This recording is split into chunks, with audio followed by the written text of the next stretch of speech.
Imagine someone calls you and says, "Hey, I just saw your new video, the one where you're dancing in clothes you've never bought, in a place you've never been to." And the worst part isn't that someone created that video. The worst part is that they made it using your face, your voice, your image, and you never gave permission. But here's what you need to know. This wasn't a theory. This wasn't a sci-fi movie scenario. This was Meta. In July 2026, it was called Muse. Muse Image was Meta's first in-house AI image generation model, and it worked like this. Any user could @mention your account in a prompt, and the AI would use your photos, your reels, your visual style to generate entirely new content. Without warning you, without asking for permission, without giving you a visible way to say no before it happened. If you had a public Instagram account, you were already in, automatically. Now let me ask you something. How many times have you accepted terms and conditions without even reading them? We've all done it. 91% of users never read them. But this was different because there was no terms to accept. They were just already inside. And what happened next? Nobody inside Meta predicted it. Because what happened in the next 3 days changes everything you thought you knew about the power of audiences in 2026. Welcome to Brand Retro. I'm Mike. And by the end of this episode, you are going to look at every brand you follow, including the ones you love, in a way you can't undo. Before we get into the brand analysis, we need to understand exactly what happened with Meta. Because this isn't just a tech story, it's a story about power and about those who actually have it. July 7th, 2026, Meta launched Muse Image on Instagram. Their first proprietary AI image generation model. The feature was simple. You mention any public account with an @ in the prompt, and the AI generated content using their aesthetic, their face, their visual identity. All adult public accounts activated by default. No prior notification, no opt-in. The model had already been trained on your photos for months. What Meta expected? Mixed reactions. A few upset users, a 48-hour news cycle. What Meta did not expect, that the audience of 2026 was not the same audience as 2018. Within 48 hours, thousands of users, creators, actors, photographers, and everyday users began posting screenshots of the feature, tutorials on how to opt out, the messages of mass rejection. The hashtag @MetaMuse trended.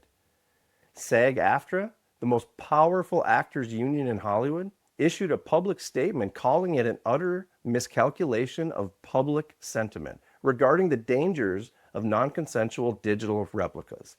I might butcher her name, but Emmy award-winning actress Hannah Einbinder publicly alerted her followers. The creative artist agency stated that no one's likeness or creative work should be used by third-party AI models without clear and documented consent. Public Citizen, the consumer advocacy group, called it an egregious evasion of privacy. And then the plot twist?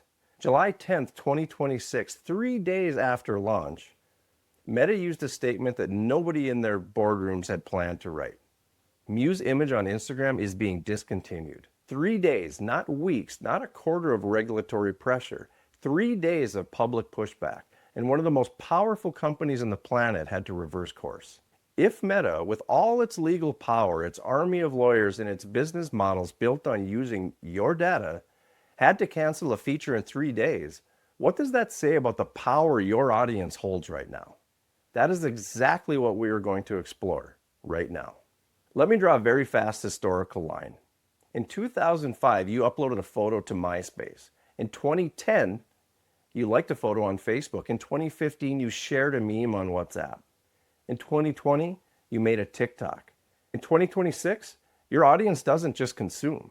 They co-create, they decide, they cancel, and they demand to be part of that process. And there's a number you need to have locked in your head. Over 85% of brands now consider community marketing essential for their growth in 2026. It's not optional, it's essential. But 59% still don't know how to execute it. We came from blindly accepting terms and conditions, and we are becoming users who want to be part of that process. The Meta case was just the most visible moment of that shift, but it wasn't the only one. The brands that have understood this don't just survive, they dominate. Let me give you some examples. Case number 1, Lego Ideas.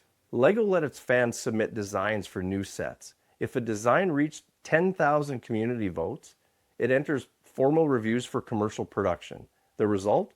Product launches with the pre-validated audience, shorter time to market, and fans who feel like the product is literally theirs. Because it is. Case 2, Glossier. Glossier didn't come from a product lab. It came from a blog, Into the Gloss, where the founder asked her community, what product do you want to see exist? The Milky Jelly Cleanser Boy Brow. Products worth millions today were ideas that came from their audience, not from an R&D team. That's not marketing, that's a relationship. Case 3, Duolingo and Duo the Owl. Duolingo doesn't just respond on TikTok trends, they co-create them with their audience. Fans design their characters' lore, create memes that Duolingo validates and amplifies, and the brand gives them credit. The result? 300% more organic reach compared to a traditional corporate content. And here's the stat that puts it all together. Brands that actively encourage community-generated content experience 5 times higher engagement and a return of $6.40 for every $1 invested in the community. That's not a tactic, that's a business model. But there's one more case I want to share with you as a counterpoint, and it comes from Spain. And it represents something very few brands are brave enough to do in 2026. Before I tell you about the campaign, I need to tell you who these people are, because that context changes everything.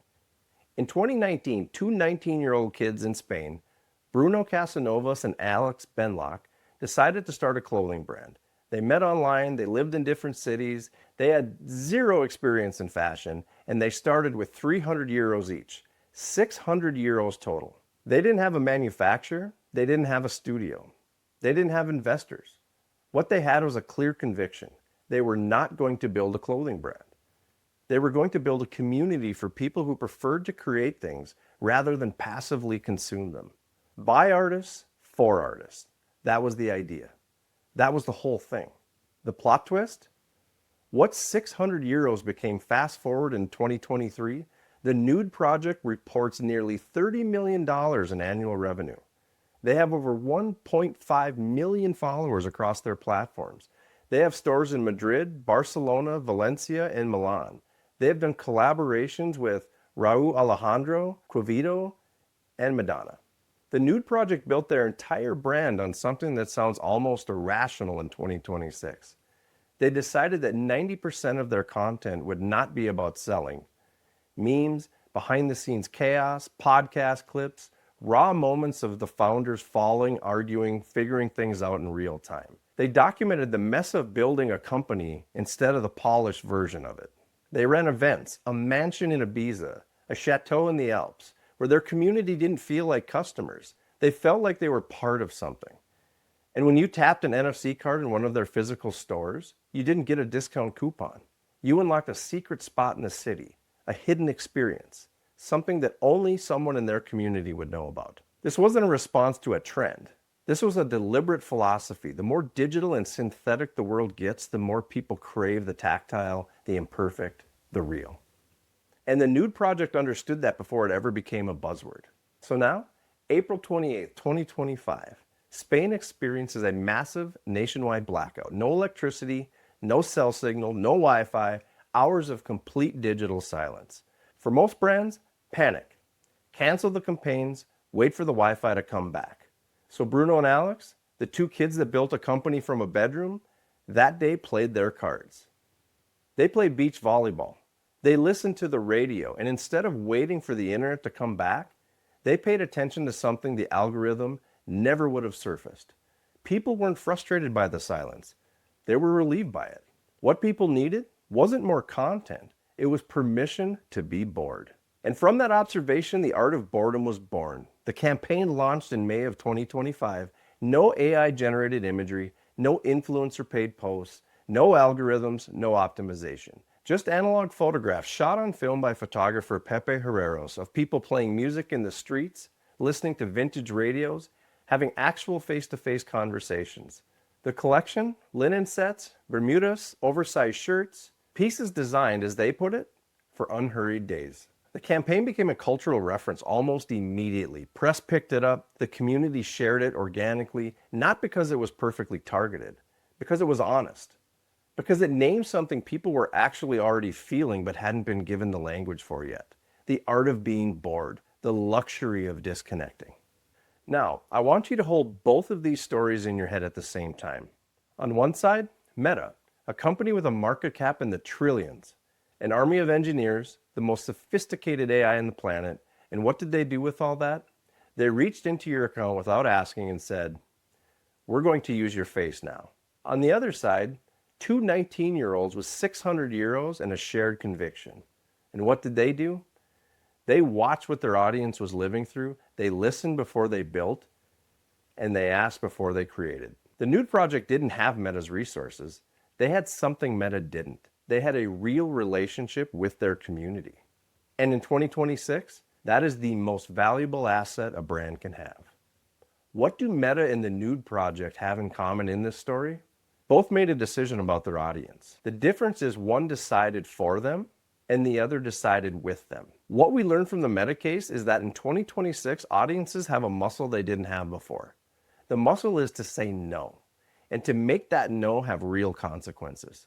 62% of millennials and Gen Z already believe that brands have the potential to build genuine communities based on shared interest, not transactions, identity. That's what Glossier built. That's what Lego keeps building. That's what the Nude project is doing in Spain. The barriers between what's real and what's fabricated are becoming imperceptible.